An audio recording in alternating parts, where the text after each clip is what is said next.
Hoy en día estamos solo rascando la superficie de la complejidad de los mezcales. ¿Y por qué digo esto? A mí me gusta en muchos mercados que ya saben de vino explicar al mezcal como vino, con una ecuación de 3 variantes. A más B más C igual a infinito. A para terruño. ¿Qué es terruño? Pues la tierra donde se sembró la uva, o en este caso donde se sembró el agave. Su altura, la composición del suelo, el clima que sucede en este lugar. Todas estas situaciones de microclima, de altitud, de suelo, se le denomina terruño y tiene una afectación en el agave, como en la uva. Y luego B, ¿qué es B? Variedad. En la uva es variedad. En el agave puede ser especie o variedad, y ahorita lo voy a explicar. Y C, la mano del productor y la técnica que escogió para procesarlo. Entonces, estas 3 variantes dan un infinito de sabores. ¿Qué quiere decir esto? Cada mezcal de cada región o de cada destilería va a ser diferente. Y eso es por lo que el mercado ha puesto atención en el mezcal últimamente. Entonces, ¿cuántas variedades de agave hay? Y tenemos que poner un freno ahí y explicarlo de manera más precisa.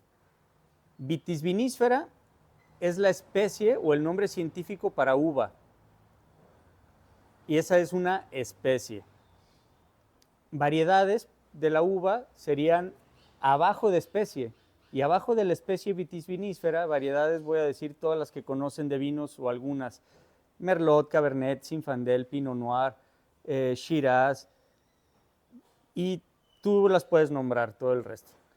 Y en agave es un poco más complejo. Solo en agave, que es un género, ¿va? Agave no es una especie, es un género que está arriba de especie. Y luego el género agave tiene cerca de 200 especies. Cada una de esas 200 especies es equivalentemente compleja a Vitis vinifera de la uva, solo para hacer la referencia, ojo. Entonces, de estas 200 variedades de agave, especies, no variedades, cada especie tiene variedades abajo de ellas. Entonces voy a usar la más famosa. Cada que hablo de angustifolia como especie de agave, la mayoría de la gente a la que le hablo piensa en espadín, que es una variedad de Oaxaca que está abajo de la especie angustifolia. Pero esta especie angustifolia en México tiene por lo menos 45 variedades. Entonces, hablar de angustifolia y que la gente piense solo en espadín es como creer que todo el vino es Cabernet. Entonces, ¿qué tan complejo es el agave? Es infinitamente complejo, mucho más complejo que el vino, pero apenas estamos entendiendo la superficie de esta complejidad. Entonces, tenemos nombre científico para la especie y luego nombres comunes para las variedades. No sé si me he podido explicar, pero voy a poner más ejemplos. ¿Y por qué hay nombre científico y nombre común? Imagínense que en los pueblos de México, antes del trendy de reconocimiento de las plantas y de los biólogos y antropólogos viajando por el país identificando plantas, pues la gente local le tenía que poner algún nombre. Y todos esos nombres eran de cómo se ve la planta, qué forma tiene la planta, cómo se comporta la planta. Entonces eran nombres como muy coloquiales. Es decir, maguey azul, pues porque se ve azul. Maguey verde o amarillo, pues porque es verde o es amarillo. Maguey cenizo, ¿por qué sería cenizo? Pues tiene un color grisáceo. Así de sencillo. O maguey raicillero, ¿por qué raicillero? Ah, pues porque hace muchas pequeñas raíces. ¿Sí me explico? Ya los hijuelos en esa zona le decían raicillas. Ya me llevé a otro lado, mira. De ahí se le dice raicilla a la raicilla. Entonces, después de que tenemos nombres locales que suceden de manera normal en cualquier cultura, que le nombran a las plantas con las que conviven, tenemos el nombre científico, que sucede ya de manera más contemporánea, que son biólogos que vienen al país o biólogos locales y hacen un estudio taxonómico de las plantas para definir si es una especie diferente a la otra, y si sí es, pues la registran en el catálogo de plantas con un nombre que ellos deciden. Entonces, por eso tenemos angustifolia, pues de latín, que quiere decir hoja angosta.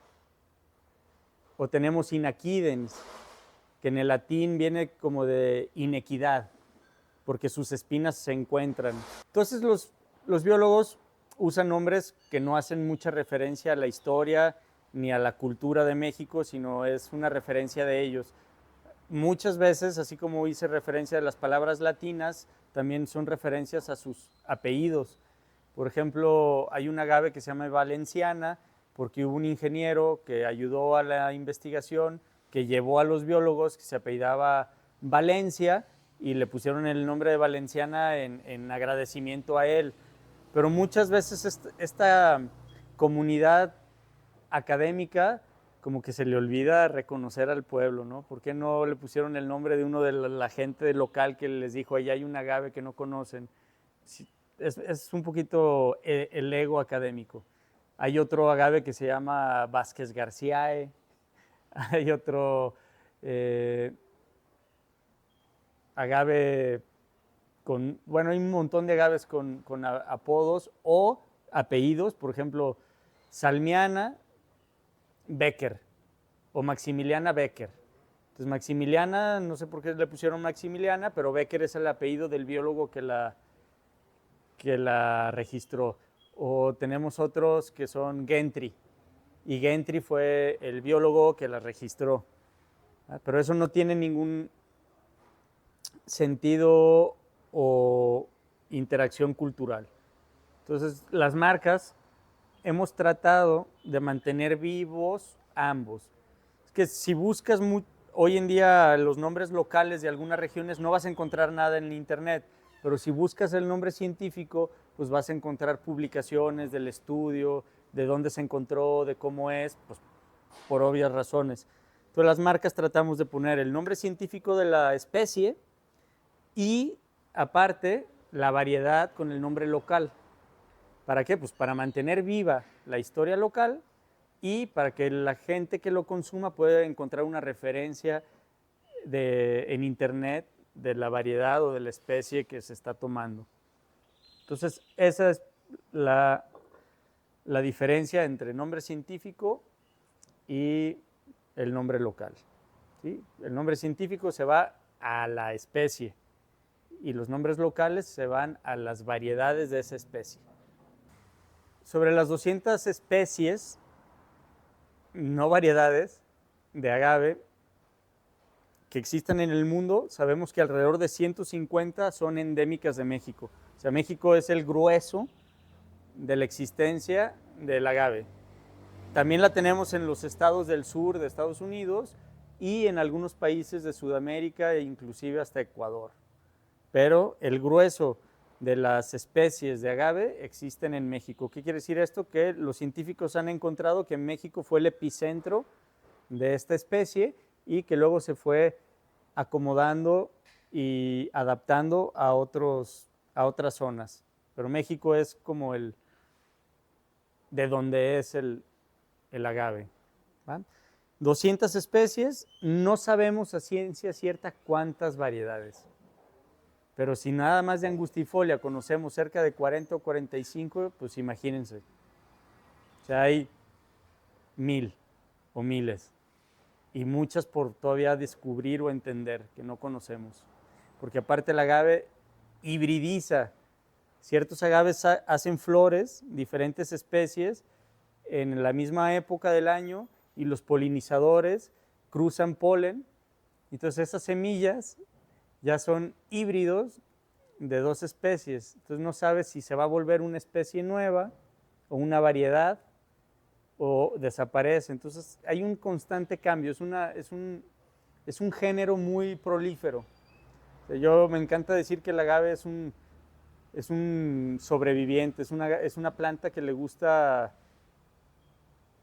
pues pelear para mantenerse viva, entonces se ha adaptado a todos los medios, inclusive a no agua en medio del desierto y hay agaves. O vas al bosque a 3000 metros sobre el nivel del mar lleno de pinos, que hay mucha humedad y hay agaves. Entonces, creo que no va a terminar esto. O sea, nosotros somos como humanos una pequeñita ventana de la historia de lo que esta planta ha sido, ¿no?